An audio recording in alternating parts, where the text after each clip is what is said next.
Para acompanhar as cartas, inscreva-se, ative o sininho das notificações e marque todas. Assim, você será notificado cada vez que a sequência for gerada. Gratidão. Você deve entender que ouvir e pensar no estado de consciência humana e a ascensão à compreensão transcendente da vida universal, quando a consciência pessoal já está afastada da condição corporal e plenamente fundida no Pai Consciência Universal, pertencem a duas dimensões totalmente diferentes do ser. A consciência humana pode receber inspiração do Pai Consciência Universal, mas a inspiração que se recebe, se mistura à condição humana e frequentemente é mal interpretada, segundo o conhecimento armazenado, que já controla o cérebro e, portanto, os próprios processos mentais. Lamentavelmente, a inspiração que você recebe é contaminada e distorcida por suas atuais crenças fortemente arraigadas. Considere que o estado de percepção e compreensão transcendente emerge, da condição física. O cérebro já não está no controle. Já não possui influência sobre o estado de percepção transcendente que é a verdade essencial. Esse estado já não é mais controlado ou afetado pelas crenças humanas. Esse é um estado de o que realmente é, que está por trás da manifestação visível da existência, em vez de estar na dimensão humana de o que se acredita que a existência é. É nesse estado de consciência transcendente que os milagres não são mais do que o trabalho normal da lei universal. Antes de continuar com esta narração de minha vida sobre a Terra, quero destacar novamente que tudo o que há no universo é um estado de consciência particular e individualizada tornada visível. Tive que descer do meu atual estado de consciência de amor universal para experimentar de novo minha vida na Terra, que continua impressa de maneira duradoura na energia da consciência do mundo em si, a qual remonta ao momento de sua criação.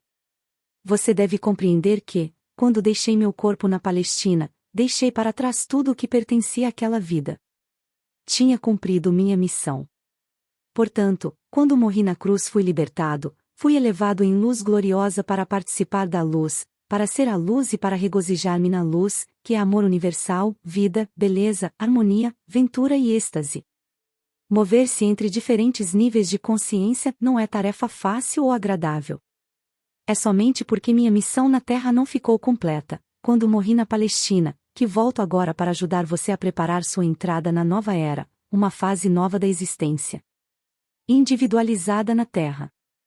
Talvez você compreenda o que quero dizer com desconforto deste empreendimento, se tentar recordar-se de alguma profunda tristeza que sentiu em sua vida e puder observar que sua reação atual possui quase o mesmo grau de tensão e estresse emocional da ocasião em que tal acontecimento se deu. Refletir sobre algum sofrimento ou tristeza passada trará a você vontade de chorar. Você sentirá a depressão e a antiga angústia retornando ao reviver aquele momento em sua imaginação. Pode ser que você queira se afastar das pessoas porque sua consciência já desceu de seu estado anterior de equilíbrio feliz e de paz para experimentar, mais uma vez, as vibrações e as formas da consciência inferior que você criou no momento inicial de seu sofrimento. A mudança de ânimo indica uma mudança em suas energias de consciência. Uma elevação das vibrações de consciência trará a você uma elevação mental, emocional e física e fará com que você se sinta feliz. Uma redução de suas energias de consciência rebaixará o funcionamento de todo o seu sistema e você sentirá que uma depressão se inicia, ou, ao menos, uma queda do otimismo que sentia anteriormente. Estou explicando um fato da existência. Seu universo inteiro manifesta as diferentes frequências de vibração das partículas de energia da consciência. Ao moverem-se as frequências para cima ou para baixo, de um nível para outro, também as estruturas físicas e visíveis manifestam níveis de energias diferentes. Isso produz uma mudança nos padrões mentais e emocionais e da aparência. Ao descer do meu estado de consciência para voltar a entrar nas condições de meus tempos na Terra, o que me move é tão somente meu amor pela humanidade. Faz 2000 anos que os cristãos estão revivendo o trauma de minha crucificação. Alguns, inclusive, experimentaram um estigma, que nada mais é do que uma resposta emocional histérica e mórbida àquilo que acreditam que suportei. Essas pessoas se superexcitam até viverem picos emocionais próximos ao frenesi, imaginando a angústia dos meus sofrimentos antes de minha morte. Sua gratidão emocional pelo que suportei lança-os em um estado de estresse físico. Isso está sendo escrito num dia de Sexta-feira Santa e vim especialmente para falar acerca de minha crucificação. Vim para dizer que você deve abandonar todo o drama referente à recordação daquele dia. Morri, e isso foi, para mim, uma libertação maravilhosa. Já é tempo de que as pessoas acordem de seu longo, longo sonho e compreendam a existência como ela realmente é, e a verdade a respeito de minha crucificação, a qual esteve oculta até este momento. Na Sexta-feira Santa, ano após ano através dos séculos, pelo mundo todo, foi criado um estado de ser de consciência traumática e contaminada. Este estado está tão longe da dimensão espiritual da consciência criativa universal quanto o inferno está distante do céu. Tinham-os chamado para seguir-me e abandonar suas vidas, as quais tinham sido bastante prósperas. Tinham abandonado suas famílias e seus lares para refazer suas vidas ao meu lado e de meu trabalho. Tinham se orgulhado de meu caminhar pelas cidades. Tinham estado dispostos a juntar-se a mim e eram conhecidos como meus discípulos, apesar da rejeição e a dura crítica dos líderes religiosos. E mais ainda, amavam-me e respeitavam-me tanto pela forma como eu vivia meus próprios ensinamentos como pela maneira, como curava tantas pessoas com compaixão e pelo consolo que trazia às suas vidas desventuradas. Acreditavam verdadeiramente que eu era o Filho de Deus. Como o Filho de Deus podia acabar na cruz? Perguntavam-se. Aumentava o espanto com cada pergunta. Era impensável. Sentiam que um tremendo vazio se abria diante de suas vidas, uma enorme cratera na terra onde pisavam e uma vasta extensão de instabilidade e de falta de propósito dentro deles mesmos. Não se atreviam a contemplar a minha futura crucificação da qual eu falava. Tal acontecimento destruiria tudo aquilo em que tinham acreditado com todo o seu coração. Desta maneira, meus discípulos resistiam muito fortemente ao que eu tentava dizer e afirmavam repetidamente que tal coisa nunca poderia ocorrer. Agi com firmeza contra suas teimosas negativas e finalmente sentiram-se obrigados a silenciar seus argumentos e aparentemente aceitar que tal coisa poderia ser possível. Disse a eles que depois de minha morte me viriam de novo e que esperava que continuassem o trabalho que eu tinha começado. A dor e as discussões que eu tinha provocado entre meus discípulos também me afetaram profundamente. Não era tarefa fácil ir a Jerusalém, onde o meu destino me esperava. Acima de tudo, perguntava-me se estaria à altura daquele grande desafio para a resistência.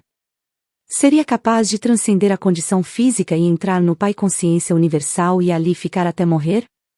Às vezes eu me sentia profundamente assustado diante do Calvário, mas não me atrevia a revelar esse temor a meus discípulos. Assim, comecei minha última viagem em direção a Jerusalém com grande confusão de sentimentos.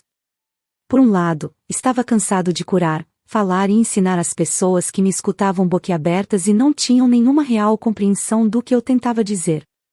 Tinha pensado que meu conhecimento tornaria as pessoas capazes de sair de sua miséria e, pelo menos, estabelecer contato com o Pai e obter um vislumbre do reino dos céus.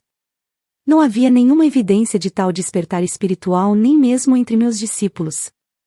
Meu desapontamento e sentido de fracasso trouxeram-me contentamento ao pensar em abandonar a vida terrena rumo à gloriosa existência que sabia que me esperava depois da morte. Ao mesmo tempo, perguntava-me como poderia suportar a dor da crucificação. Ao longo de minha missão, meu estado mental era mais ou menos pacífico e consistente, frequentemente em júbilo, com os pensamentos focados no Pai Consciência Amorosa, autor de todo ser, sabendo que bastava pedir e o que pedisse rapidamente seria manifestado. Eu seria capaz de manter minha serenidade, quando fosse apresentado diante do conselho, levado para a crucificação, pregado na cruz com meu peso pendurado pelas minhas mãos. Como estava dando lugar a dúvidas e temores, o nível normal das frequências de minha consciência estava baixando. Eu estava descendo novamente as frequências da consciência do plano terreno. Voltei a ser vítima de minha antiga agressividade que me incitava a atos irracionais, que eu não teria sequer considerado quando estava em meu estado anterior de total harmonia com o Pai Consciência Amorosa.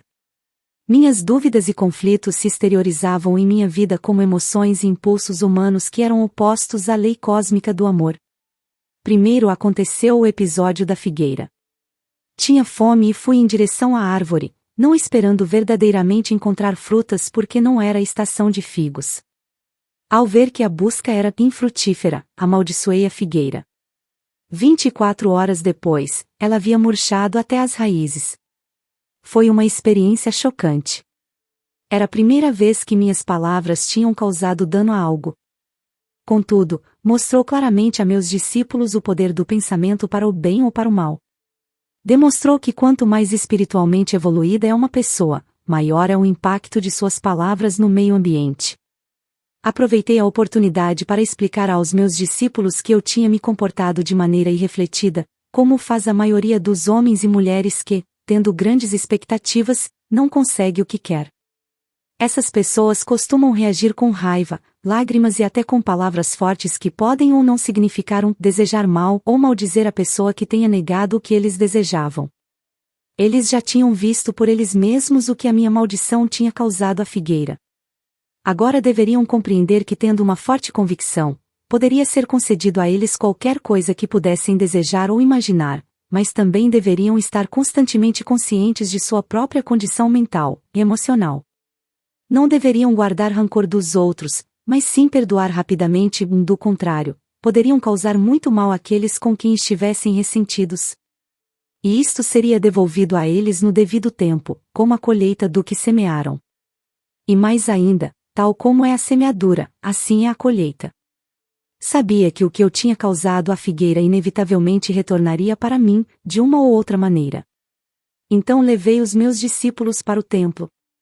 Muitos anos tinham se passado desde que eu tinha estado lá, e sabia que minha visita serviria para desencadear os acontecimentos que levariam à minha crucificação. Algumas pessoas me reconheceram e comecei a ensinar em resposta a seus pedidos. Foram se juntando mais pessoas e os agiotas se amontoaram, começando a reclamar. Seus gritos e queixas barulhentos interromperam a linha de meu pensamento enquanto ensinava. De repente, a cólera tomou conta de mim. Havia ali pessoas sérias que me rodeavam e desejavam ouvir palavras de vida, as quais em breve não poderia mais pronunciar, e ali estavam mercadores que viviam vendendo animais para os sacrifícios que não beneficiavam ninguém. Aqueles homens somente traziam dívidas e miséria às pessoas. Senti o sangue subir-me à cabeça, e empurrei as mesas espalhando o dinheiro e expulsei do templo os homens de coração duro. Então houve uma tremenda comoção de gritos e lamentações. Alguns brigavam para apanhar o dinheiro. Os mercadores amaldiçoaram-me chamando-me de malvado, dizendo que eu fazia o trabalho de Belzebu e outros 1000 demônios mais. Os sacerdotes, os fariseus e todas as pessoas que valorizavam os sacrifícios do templo vieram correndo para averiguar a causa do barulho e da confusão. Ouviram a história dos mercadores e se sentiram tão ofendidos com meus atos que se lançaram aos gritos em condenações e lamentos para assim impressionar os sacerdotes, cada um protestando mais alto do que seu vizinho, demonstrando seu horror pelo que eu tinha feito. Nunca antes tinha se visto tal coisa no templo. Até mesmo aqueles que antes tinham me escutado estavam incomodados pela minha obstinação e se perguntavam que tipo de homem eu poderia ser. Estavam juntos vendo os acontecimentos quando os sacerdotes e fariseus se aproximaram e os convenceram de que eu tentava destruir tudo aquilo no que acreditavam, pregando um Deus falso, totalmente contrário a qualquer coisa que tinham ouvido falar nas sinagogas. Os sacerdotes passaram a eles a sua própria raiva ultrajada e convenceram-nos de que meu pecado também os contaminaria, se continuassem a dar ouvidos às minhas loucuras. Aos poucos, as pessoas se convenceram de que eu era uma má influência e que deveriam afastar-me do caminho antes que eu pudesse transtornar a paz do país e atrair a ira do governador romano sobre toda a Palestina. Meus discípulos, envergonhados pelo que eu tinha feito, sigilosamente deixaram o lugar e esconderam-se entre as ruelas a alguma distância do templo. Quando mais tarde regressaram para onde eu estava, demonstraram claramente que estavam profundamente incomodados com meus atos. Perguntavam-se se eu tinha perdido o juízo, ou se tinha ficado louco profetizando minha morte depois. Fazendo aquelas coisas que provavelmente a provocariam. Foi nesse momento que Judas, aquele que nunca havia abandonado verdadeiramente suas crenças judaicas, começou a duvidar de que eu fosse verdadeiramente o Messias. Fazia 3 anos que eu ensinava ao povo e não se via nenhum sinal de que o domínio romano se enfraquecia. 3 anos e as pessoas não estavam mais perto da felicidade que eu havia prometido. E agora parecia que estava a ponto de converter-me num perturbador da paz, fazendo cair a ira de Roma sobre suas cabeças. Judas ficou sabendo que o sumo sacerdote judeu queria se desfazer de mim e então ofereceu seus serviços para me identificar, quando assim fosse pedido. Quando foi a hora de celebrar a Páscoa com meus discípulos, organizei uma ceia com todos reunidos num grande salão. Sabia que aquela era a última vez que comeria na terra. Não desejo voltar profundamente à consciência daquela noite. Senti grande tristeza por ter que deixar meus discípulos que tinham me servido tão bem. Com a tristeza, todos os meus temores e conflitos reapareceram. Tive momentos de profunda autopiedade. Senti que ninguém compreendia o que havia procurado fazer pelo meu povo e o sacrifício que estava disposto a fazer por ele. João estava contando uma expressiva história sobre a última noite dos israelitas no Egito, antes de escaparem para o deserto. Falava das instruções de Moisés ao chefe de cada família para que matassem um cordeiro sem mancha, que o cozinhassem de certa maneira e pintassem com aquele sangue as portas das moradias israelitas, porque naquela mesma noite viriam os anjos para matar todos os filhos primogênitos dos egípcios e o seu gado. Com vivacidade, recordou a agitação dos egípcios ao despertarem e encontrarem o primogênito de cada lar ensanguentado, sem que nenhum tivesse se salvado.